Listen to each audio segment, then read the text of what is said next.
In today's episode, we're speaking with Allan Lichtman, who's had a tremendous track record of correctly calling presidential elections going all the way back to the 1980s. We'll be discussing his framework for his predictions. Importantly, this episode was recorded on July 11th, days before the Trump rally shooting, which has now been declared an assassination attempt.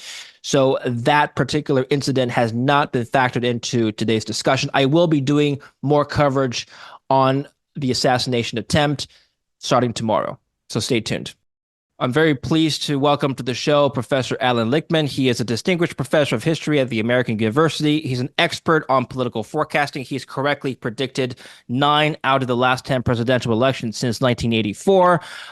He's been an expert witness in more than 80 redistricting, voting rights, and civil rights cases, and he's had more than 1,000 appearances on mainstream media. He's published 11 books, several hundred articles. The latest book is called Predicting the Next President, The Keys to the White House. Link down below if you want to check that out. And he also has a YouTube channel, which will also link in the description. Welcome to the show, Professor. Good to see you. Thank you. Quick correction. I would say I predicted 10 of 10 because 2000, the wrong man was elected, as I proved in my report to the U.S. Commission on Civil Rights, which is still on the website. And I'm up to 13 books and 110 civil rights cases. You're moving so fast I can't even keep up. But you're right. That was an Al Gore case versus Bush. It didn't pan out exactly as you had said, but the Supreme Court got involved. Anyway, I polled my audience. I asked them for questions that I would ask you. Sure. We're gonna start right with your prediction for this year's election. I know you can't give an exact prediction until after August, correct? Correct. I intend to make my final prediction after the Democratic convention in August. As you know, there's a lot going on between now and then. Well, what are you looking out for during that convention that could consolidate or solidify your prediction? Let's assume for a moment that Biden is the nominee. Under my 13 key system, which has been right since I predicted Ronald Reagan's reelection in April 1982, nearly 3 years ahead of time during the worst recession since the Great Depression at that time, when Reagan's approval ratings were in the gutter. And the way it works, the keys gauge how elections really work as votes up or down on the strength and performance of the White House party. And if 6 of my 13 keys go against the White House party, they're predicted losers, otherwise predicted winners. 6 keys and you're out. So presuming status quo for the Democrats, Biden has definitively lost 2 keys. The mandate key, because Democrats lost U.S. House seats in 2022, and the incumbent charisma key because he's no FDR or Ronald Reagan. So 4 more keys would have to fall to predict his defeat. A lot would have to go wrong, but it well could. Here are the 4 keys that your audience should be paying attention to. Third party. Third party to count against the White House party has to win at least 5% of the vote. But I don't know that. So it's the only time I got to draw the polls, but I don't take the polls at face value. We have the Lichtman wasted vote syndrome theory. I love you, RFK Jr., but you can't win, so I'm not going to vote for you, even though I may say I will in a poll. So RFK has to stabilize at least at 10% to turn that key. Then there's social unrest. We saw some effusion of social unrest in the spring, not enough to turn the key. So we're looking to see whether we have an explosion comparable to the 1960s or when millions were in the street during the Black Lives Matter movement. And the shakiest 2 keys are foreign/military failure and foreign/military success, which right now I think are going to turn on what happens in Gaza and what happens in the war in Ukraine. We're going to put the 13 keys on the screen for the audience to follow, and we'll touch on some of those in more detail today. I'm curious as to what you mean by charisma, though, incumbent charisma and challenger charisma. Yeah, when you read my book, Predicting the Next President, The Keys to the White House 2024, the 8th edition, you'll see I very carefully define that key. I've also answered it retrospectively when I developed the keys, going all the way back to the horse and buggy days of politics in 1860 when Abe Lincoln was elected up to 1980. And it's very clear. We're talking about the once in a generation, broadly inspirational candidates who appeals not only to their base, but brings in a lot of the opposition. And we pretty well know who they are. Teddy Roosevelt, Franklin Roosevelt, Ronald Reagan, Barack Obama in 2008. And clearly, whatever you may think of Joe Biden, he's not in that category. I'm guessing Trump doesn't fit that category as well because he doesn't appeal to the broader Democrat base. Exactly. There are lots of Reagan Democrats. I'm still searching for Trump Democrats. The definition of the key is you got to be broadly appealing, got to convert people. And Reagan and FDR won 6 elections between them, all by huge landslides. Donald Trump's been in 2 elections. He lost the popular vote in both by a combined 10 million votes. And I'm still searching for those for those Trump Democrats. So he doesn't turn the challenger key against the incumbent Democrats. I'd like to come back to the keys in just a minute. I'm curious as to how you put these keys together in your framework and your model. But let's just address some frequently asked questions from the viewers. First of all, Biden being the Democratic nominee, can we make the assumption that he will still be the Democratic nominee by August? I'm looking at a poll by CBS. There's many such polls out there, but just one by CBS. 72% of voters think Biden lacks the mental and cognitive health to serve as president. Yes, I've seen that poll.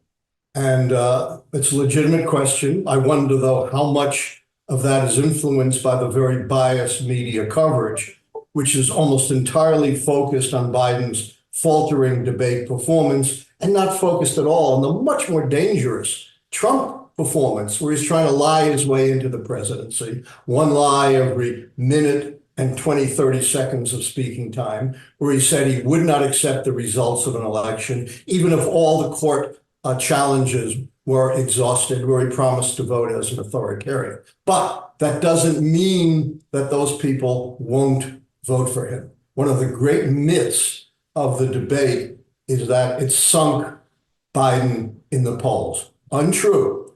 Just today, a very respected poll, the Washington Post ABC News poll, came out, and it showed the debate had changed nothing. It was still a dead heat. 46 for Biden, 46 for Trump. Even when you threw in the other candidates, which is very dubious, it was still a dead heat. 43 for Trump, 42 for Biden. And a new swing poll just came out, which shows, in fact, Biden has made gains since the debate in the swing polls. Fox News, hardly a pro-Biden outlet, had a big headline, surprise results from swing polls. The polls polled 3 swing states, where previously Biden had been behind. It showed he was now ahead. In the critical states of Michigan and Wisconsin, states he has to win, and in striking distance in Arizona, a state he doesn't have to win. There was an Emerson poll, independent, respected poll, that tested the proposition of whether these various alternatives, these supposed white knights who could ride in and replace Biden, would do better against Trump. And it had a head-to-head, again, dead heat, Biden 50, Trump 50. It examined 9 other alternatives, and they were all behind by a minimum of 5 points and a maximum of 10 points, and most of them 8 to 10 points behind. Okay, well, let's just go back to what you said earlier. So you said Trump was lying every other minute. How do we know this, Professor? The fact checkers.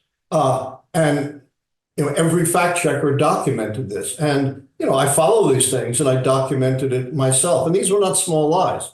He lied grossly about January 6th, lying that he had ordered 10,000 National Guard. Every military National Guard official said that wasn't true. Said Nancy Pelosi turned down the mythical 10,000, when in fact Nancy Pelosi has nothing to do with Capitol protection. He continued his big lie that the election of 2020 was stolen, rejected by nearly 90 judges, by his own Justice Department, by his own Cybersecurity Department, by every elected official, most of them Republicans, across the nation. He lied grossly about Roe versus Wade, saying, everyone wanted to see Roe versus Wade overturned. That couldn't be more false. The poll showed nearly two-thirds of Americans opposed the overturning of Roe versus Wade. He said prices had increased fourfold under Biden. They increased 1/8 of that. And by the way, a new data point came out today showing that in June, prices actually went down. So the lies are not small, they're huge, and he has openly promised to be a dictator. He said, look, I'll only be a dictator on day one. But every dictator in the history of the world who's been a dictator on day one has been a dictator forever. I don't think he used the word. Did he use the word dictator? I don't think. Yes, he said, I will be a dictator. Not in the debate. The debate, he just said his presidency is going to be devoted to destroying his opponents. And now he's covered by this new immunity decision. You know, if the immunity decision had been in place in the 1970s, Richard Nixon would have gotten away scot-free with Watergate, and our democracy may have died 50 years ago. By the way, all of those of you in the media who are emphasizing, Biden's faulty debate, which is legitimate, and underplaying Trump, you will rue the day if Trump gets elected, because one of the first things he will do is snuff out the independent press. What about the track record of debate successes in actually predicting who's going to get into the White House? I've read, now please correct me if I'm wrong, but I've read that debates in the past have not had a good track record of actually predicting success of getting into the White House, right? Ronald Reagan was one example of somebody who didn't do well in one of the debates, but he still won. Can you comment on this? You're 100% correct. Debates have zero predictive value. Hillary Clinton won all the debates and still lost. John Kerry in 2004 won the debates and still lost. And by the way, something the media hasn't told you, the Biden debate, as measured by the CNN poll, was far and away not the worst Democratic debate performance. You would think, to follow the media, that nobody thought Biden won. In fact, in a poll which had a sample that was tilted Republican, 33% thought Biden won. Contrast that with Barack Obama's first debate with Mitt Romney, when only 20% thought Obama won. When there was a 12-point swing in the polls, Romney was down 8 among likely voters. He went up 4 after the debate. And just like the pundits, who have no track record of prediction, count out Biden, they were counting out Obama, and had better reason, because the polls haven't shown a big shift after the Biden debate. Right. So why are mainstream media, traditionally left-leaning mainstream media like CNN, now turning against Biden, calling for him to resign, calling for other candidates to step up and replace him? I can't account for the foolishness and the biases of the mainstream media. The only thing I can say, and this is my theory, is that Trump brings viewers and readers. Biden doesn't. Biden's a vanilla guy. He's doesn't say, spectacular, outrageous things like Donald Trump. And the media has been totally complicit with Trump, as I said, way overplaying the Biden debate and way underplaying the Trump debate.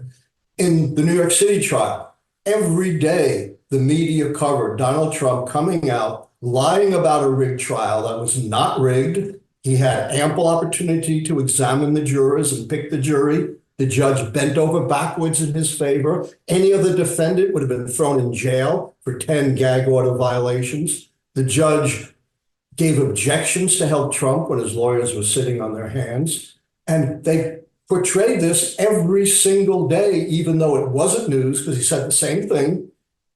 And, the prosecution was barred from responding. And as I said, the mainstream media will rue the day if Trump gets elected, because he's not going to tolerate independent media, and he's covered now by the immunity decision.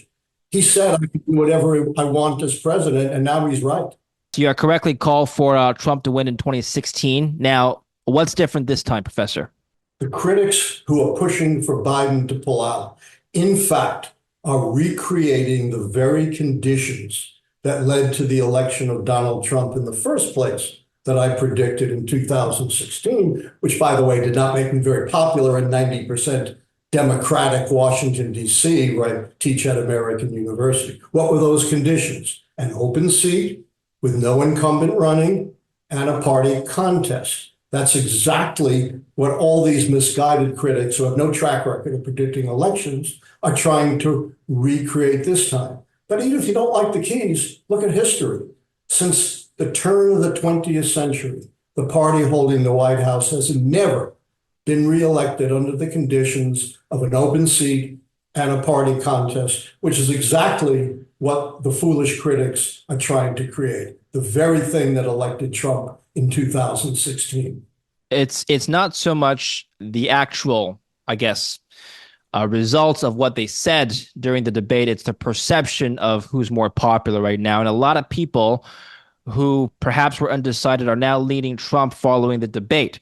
So my question is, Professor, do you think ultimately Biden should be replaced, in your opinion, should be replaced by another Democratic Party who may appear more popular on TV, in debates, so on and so forth, versus Trump? The critics are pursuing the will of the wisp. As I said, they're creating a situation where no White House party has ever been reelected.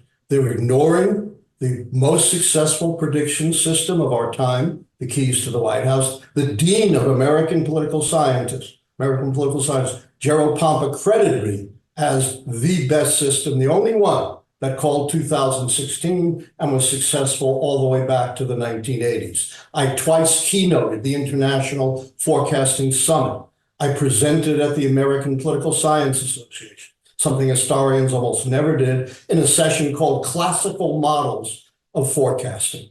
And they have no idea who's electable. You know, as we said, the Emerson poll showed in a head-to-head, Biden and Trump tied, and all the alternatives down 5 to 10 points to Trump. And look at the track record of Democrats in picking so-called electable candidates. Over the years, they've picked eminently electable candidates, experienced, knowledgeable, great debaters like Walter Mondale in 1984, the governor of Massachusetts, Mike Dukakis in 1988, the great Senator John Kerry in 2004, and the former First Lady, U.S. Senator, Secretary of State, Hillary Clinton in 2016. And what do every one of those candidates have in common? They all lost. So you can't give any credibility to these pundits, political operatives like James Carville, Democratic elected officials, for knowing who's electable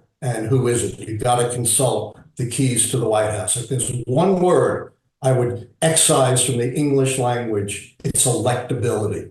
Let's talk about the economy. You have two keys: short-term economy and long-term economy. Short-term first, it says the economy is not in a recession during the election campaign. That's one of the keys to the White House. Okay. Is the economy in a recession currently, Professor? No, I mean, I don't gauge that myself. I'm not an economist, but for decades, an eminent group of economists, the National Bureau of Economic Research that I relied on, has not called a recession in the election year. So that key is true. What about people saying that, well, maybe it's not called officially, but it feels like a recession? Unemployment's going up. It's now at 4.1%.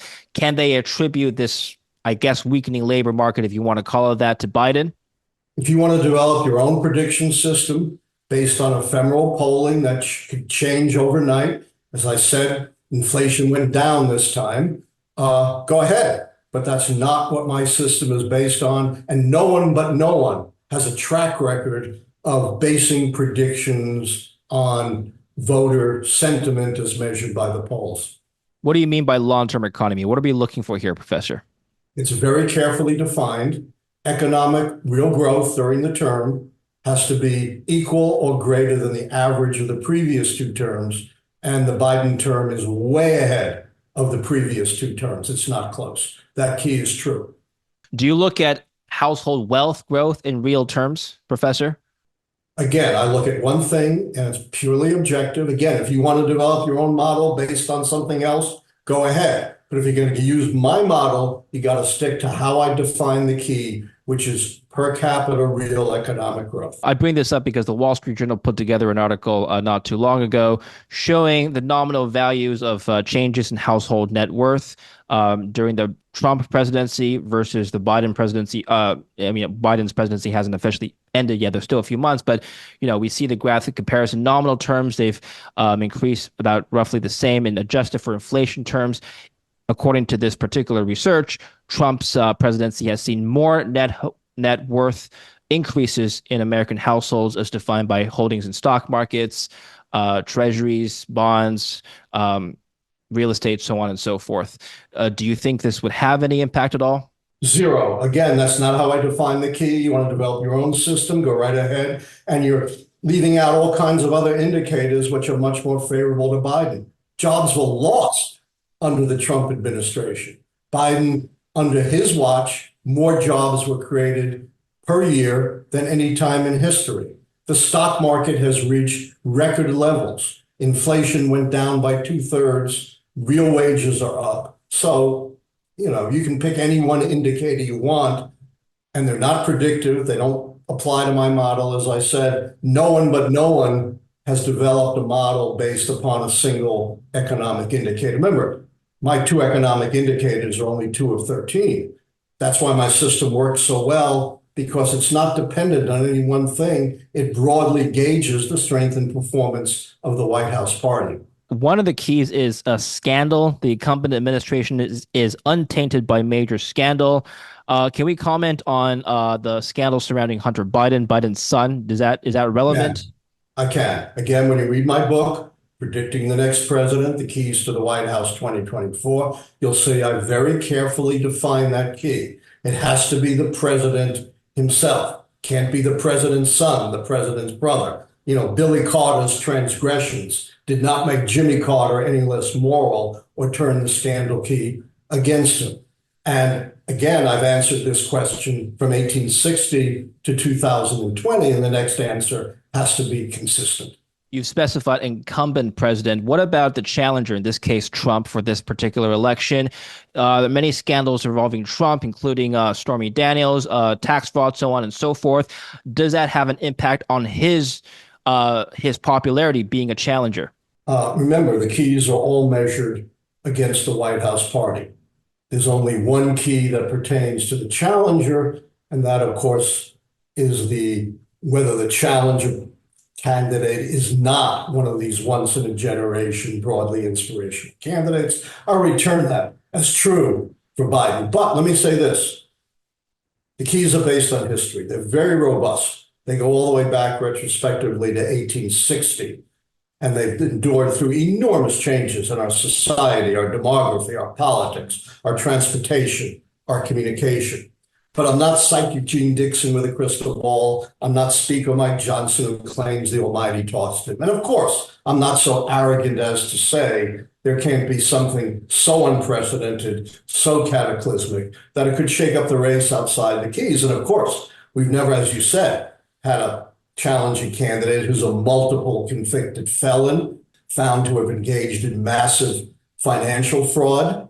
His company was found to have engaged in criminal financial fraud. His charity was dissolved because he was using it to enrich himself. The Trump Institute, the Trump University crashed and burned. I'm not so arrogant as to say something this unprecedented and this cataclysmic can't affect the election, but I only stick to the keys. Every 4 years, someone says to me, got to change your key. Never had an African-American running before. Never had a woman running before. Never had social media. And my answer is, as I explained, the keys are incredibly robust, going back to 1860, and you can't change a model on the fly. That's a prescription for error.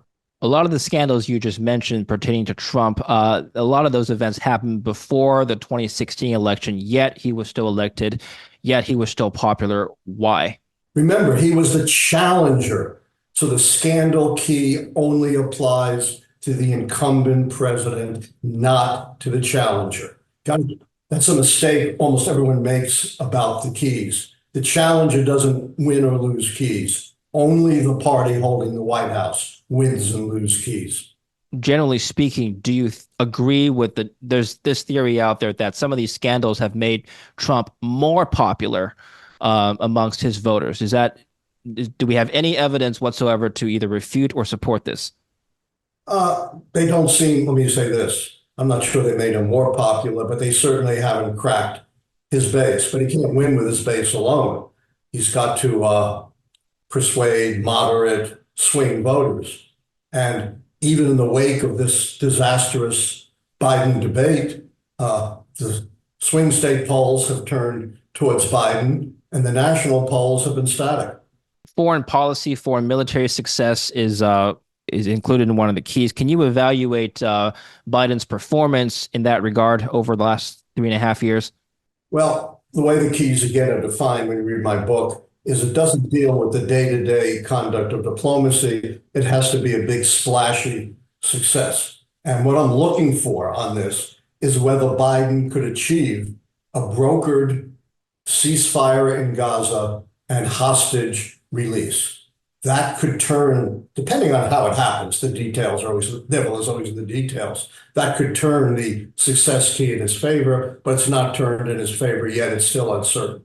So basically, currently, as of July, we're speaking before August, the keys still favor a Democrat victory so far. Is that correct?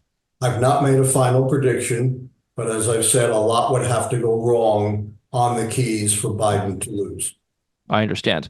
I'm curious to how you develop these keys. It's a framework that you've kept for almost 40 years now. What was the inspiration behind this work? I'd love to tell you I developed the keys by ruining my eyes in the archives, by deep contemplation, but if I had to tell you that, to quote the late, not so great Richard Nixon, that would be wrong.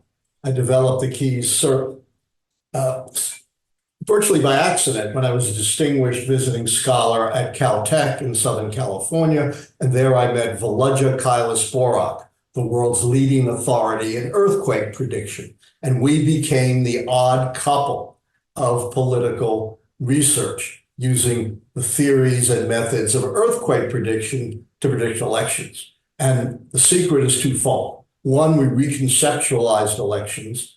Remember, this is 1981, not as Reagan versus Carter, liberal versus conservative, Republican versus Democrat, but in earthquake terms, as stability, the White House party stays in power, earthquake, it's tossed out of power. The second key thing was we looked at stability and earthquake for every election from 1860 to 1980 using Kailasporak's method of pattern recognition, and that led us to the 13 keys and the 6 key decision rule. Do you provide weightings, mathematical weightings to which keys are more important, I depending on the don't. cycle? I don't wait. And that's one of the secrets to the success of the keys. You start waiting, the weights have to be based on past elections because you don't know what's happening in the future. And that's a recipe for error because the weights can change unpredictably. So my system is purely non-parametric, non-linear. Any 6 keys would make the White House party a predicted losers. But the secret of the keys is trigger effects. If one key is significant enough, even though not waiting, it can trigger other keys. So the Vietnam War triggered Lyndon Johnson withdrawing, creating an open seat, created a party contest, created social unrest, created midterm losses for the Democrats. Right. And have you changed these keys since the early 80s at all? Keys have not changed. Would you consider changing them in the future? Would anything prompt you to add or edit or remove any keys? Keys are based on 160 years of politics. It would take a lot to get me to change the I keys. understand. I wonder if changing demographics in the US have affected the way you look at these keys. Presumably, if we have more immigrants, different cultures, different religions in the melting pot, would that change the way people perceive presidencies? Absolutely not. Remember, retrospectively, the keys go back to 1860 when women couldn't vote, when my ancestors from Eastern Europe, your ancestors from Asia, ancestors for Latinos weren't even here yet. So the keys have survived much greater demographic changes than anything we've seen recently. Okay. Excellent. And finally, I wonder if the changing tech landscape, social media being a relatively new thing, has any effect on popularity and ultimately public perception? Keep in mind, Trump was recently on Logan Paul's podcast, for example. This wouldn't have been possible 20 years ago, for a presidential candidate to be interviewed by a citizen, not even a mainstream media personality, right? No, this hasn't changed my keys. Remember, the keys go back to 1860 when there was no radio, there was no television, there were no jet planes, no automobiles. People rarely saw candidates. So it survived through vastly greater changes in political communication than we've seen in recent years. Is there a particular reason why you don't follow the betting markets very closely? Again, I don't know what the theory behind the betting markets is. I don't think they have a model for prediction. It's just a compilation of what people think, which is not part of my model. Okay. This has been a fantastic talk. Thank you very much. Where can we learn more about you, read your work? To follow my work, I have a live show on YouTube every Tuesday and Thursday. It'll be tonight.